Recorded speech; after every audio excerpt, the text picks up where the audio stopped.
lot of people think it's good. So I'll definitely try. Please be Friday. Okay, let's do it on Friday. Let's do it. Okay. Now we are going to do something super, super fun that I am really looking forward to, which is more Wattpad stories.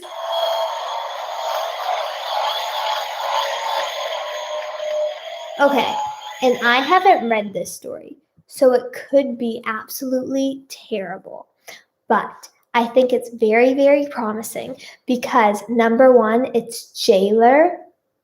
It's a Jailer fan fiction, and if you don't know what Jailer is, it's Taylor Swift and Joe Alwyn. So I'm very, very excited about it, and it's a bunch of one-shots. And I also made sure I haven't read the story yet because I want my reaction to be real and raw, but I made sure that it was a story where there's one-shots and where there's some fights because it is Tiff Tuesday. So, are you ready? Let's do it. It was ready soon because I can't cook. Haha. Oh my gosh, I can't cook either. I cannot cook for my life. Neither would I want to. It takes too long and is boring. And then the food ends up bad. And then you're like, I just spent an hour trying to make something and I can't even eat it because it's so disgusting. So it's really sad. Okay, I actually love the sound effects. It legit feels like a show. Oh my gosh. I'm so happy you love them. I love them too. But anyways, let's get to the story. This story is called Not Just the Idea of Something, and this chapter is called Screaming and Fighting and Kissing in the Rain. Also known from a Taylor Swift lyric, and That's the Way I Loved You from the Fearless album, which, by the way, is a very underrated song, I have to say. But let's do it. 1, 2, 3, let's go. What is this? Taylor screamed as she barged into the lounge room and shoved her phone in Joe's face. What is what? Joe asked calmly, lowering Taylor's phone from his face. This picture of you and that other girl, Taylor cried out like it was the most obvious thing ever. Taylor, she's just a coworker, nothing more. Joe tried to reason with her, gently standing up. Sure, nothing more. That's the stupidest excuse I have ever heard, Taylor yelled, getting right up in Joe's face. Come on, Taylor, that's stupid. You know I love you, Taylor rolled her eyes. Yeah, right you do. That's what they all say. Taylor growled, her voice laced with tears pooling in her eyes. Taylor, I'm not like them. He has a British accent. Taylor, I'm not like them. I really mean this. Joe tried to put his arm around Taylor, but she shrugged it off. I can't believe you, Joe. Taylor snapped back, taking Joe by surprise. I mean it. Joe tried to not raise his voice or get mad because he knew Taylor was just tired. Joe, I thought you were different. I might as well just leave before I get left. Taylor screamed and walked to the door. Taylor, baby, come back. I would never do that. Joe pleaded, tears welling in his eyes. No, Joe, we're done. Taylor grabbed her coat and walked out the door, Joe following her into the rain that felt like acid on the back of his neck. Taylor, please, Joe cried as he followed Taylor out in the road. Please just leave me, Joe. He could hear in her voice she was crying. Taylor began running across the street to get her car. Taylor, please, Joe screamed, and Taylor turned around. Joe, there was a sudden crash and a mess of tears, blood, siren, and painful phone calls. What's happening? What just happened? Oh, by the way, I love you too, Mimi_Jolina. What just happened? Joe squeezed Taylor's hand gently 3 times. Listening, did a car hit them? What happened? I'm so confused. I am too. Joe squeezed Taylor's hand gently 3 times, listening to the slow beeps and buzzes coming from all the machines Taylor was connected to. What? I did not think this story was going this way. I am so confused. Sir, we have some good news, the doctor who had been checking over Taylor said, pulling Joe back to reality. Taylor only suffered minor injuries in the crash. She will need to be monitored for a while and may have trouble remembering things for a while, but if she wakes up soon, she will otherwise be fine in a few weeks. Joe thanked the doctor, and once they left, he pressed his forehead against the back of Taylor's hand. Tay-Bear, I'm sorry, Princess. Please wake up. This is all my fault. Joe leaned over and kissed Taylor's soft, light pink lips gently, kind of hoping it could be like a fairy tale and that true love kiss would really work every time. It didn't. This is so sad. What's happening? A few hours later, Taylor finally woke up. Joe? She whispered gently, and Joe looked up. Oh, Taylor, I'm so sorry, he said, tears flowing from his eyes. Is my accent really bad? I'm sorry, I'm trying. Why are you sorry? Taylor asked, having no recollection of the fight or the crash. We had a fight. Joe sighed, sitting down, knowing she would remember anyway sooner or later. Better just tell the truth. Why would I fight with you? Taylor asked weakly. You thought I was cheating on you. I wasn't, though. Joe backed himself up. That's silly. Why would I think that? I know I love you and you love me. Taylor giggled. Yeah, I know. Joe sighed, resting his head on the edge of Taylor's bed. Kiss me, Taylor murmured, and Joe didn't hold back in, connecting their lips, which moved together in perfect harmony. Okay. I didn't expect that. Okay. I guess you didn't remember?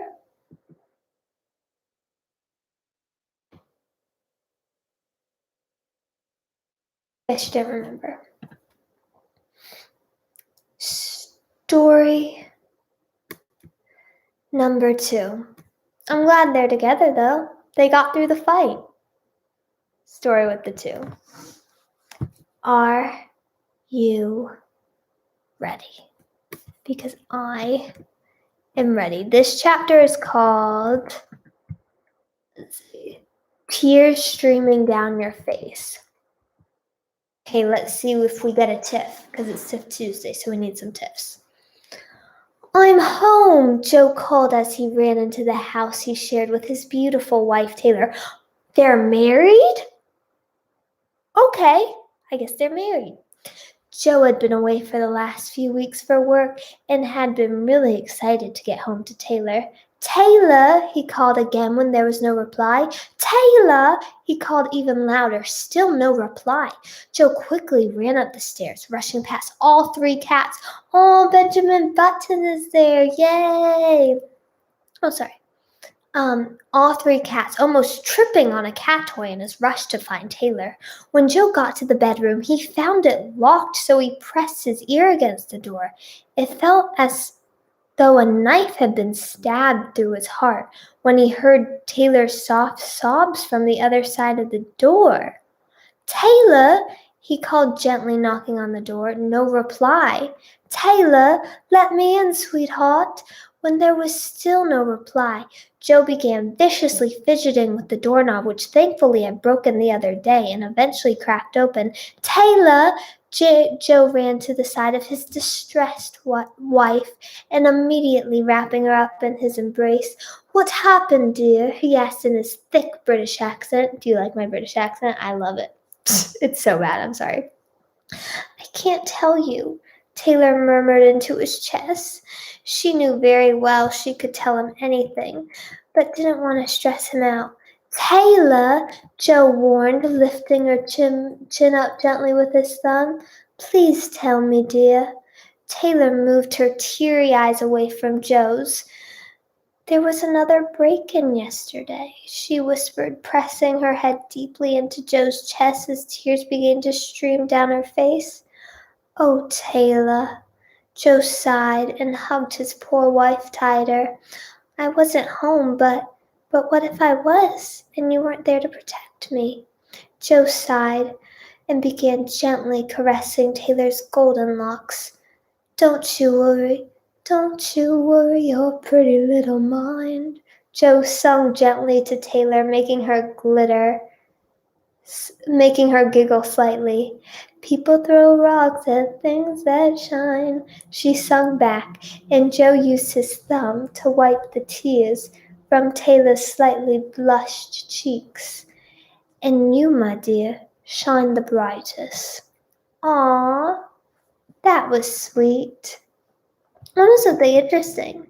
The thing with this story is it is all based on true events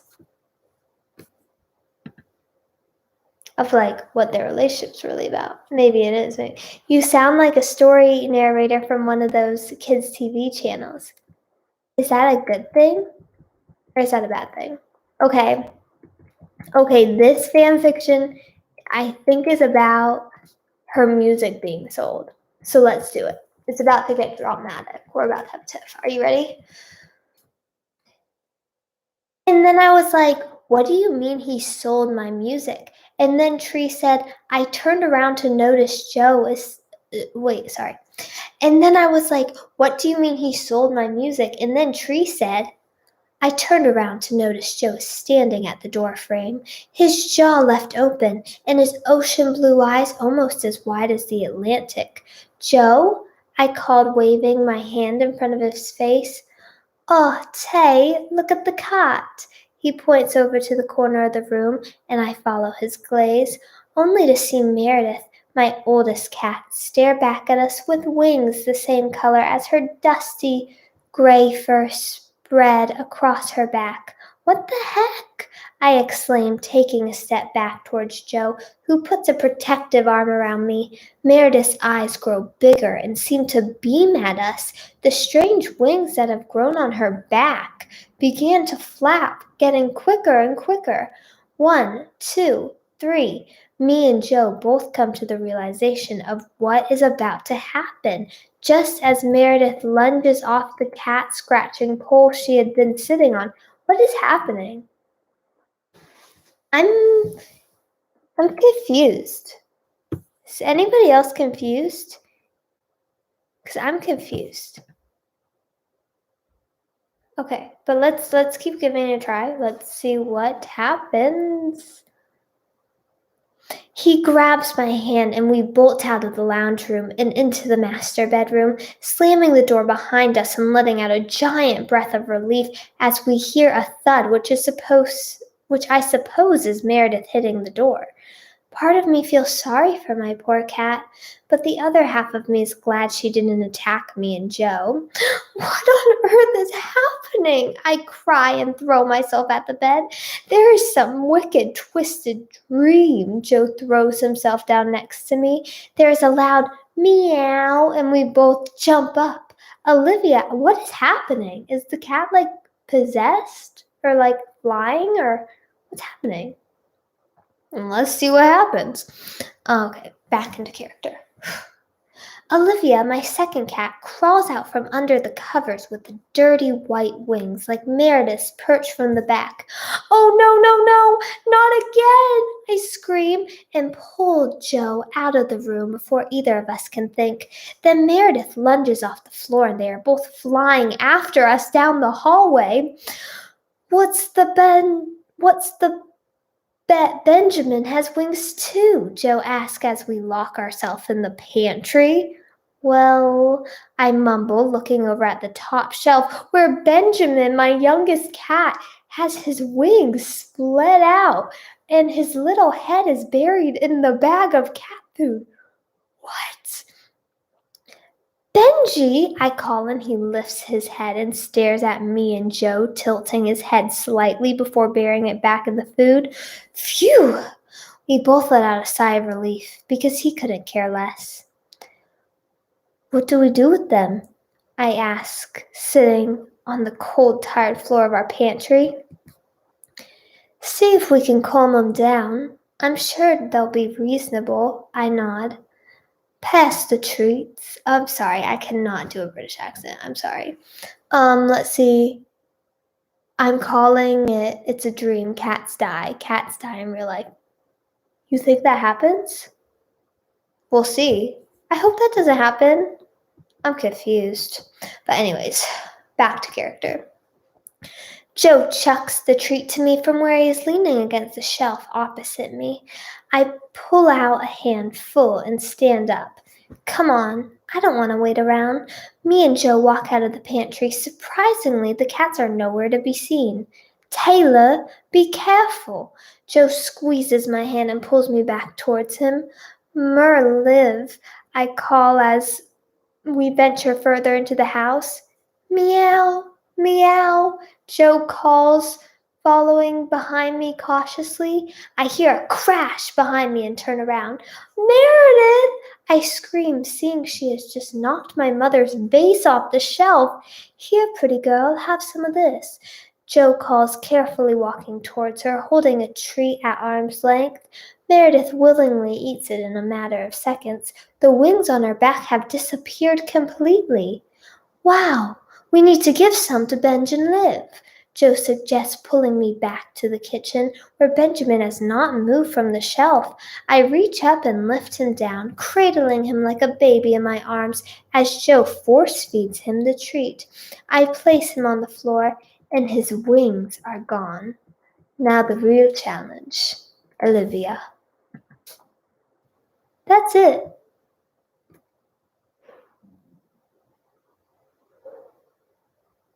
Okay.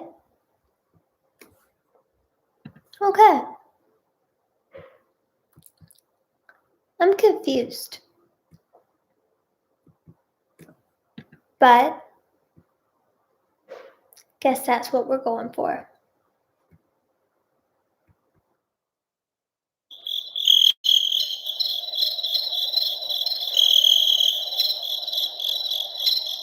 Wait, wings are gone. I'm recalling it. Cats don't die. Yes, cats do not die. No dead cats. We do not want that. That is way too sad. We want all the cats to stay alive because they're cute, and especially Taylor Swift's cats. Taylor Swift has really cute cats.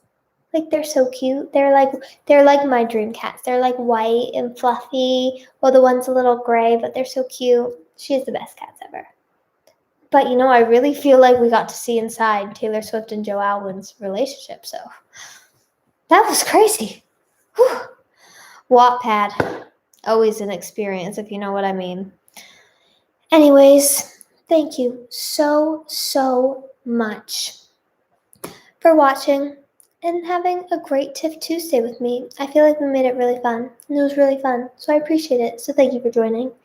Anyways, I must go now, but I also want to say thank you so much for 175,000 streams on my type. We did it! So thank you so much for the support on the song. It means the world to me, and I'm so happy you like it. And remember, lots of music coming soon. And tomorrow is Ash Wednesday, which is my favorite day of the year. So it's going to be really fun and a really fun live stream. So you won't want to miss it. Where do you even find that thing? It's hilarious.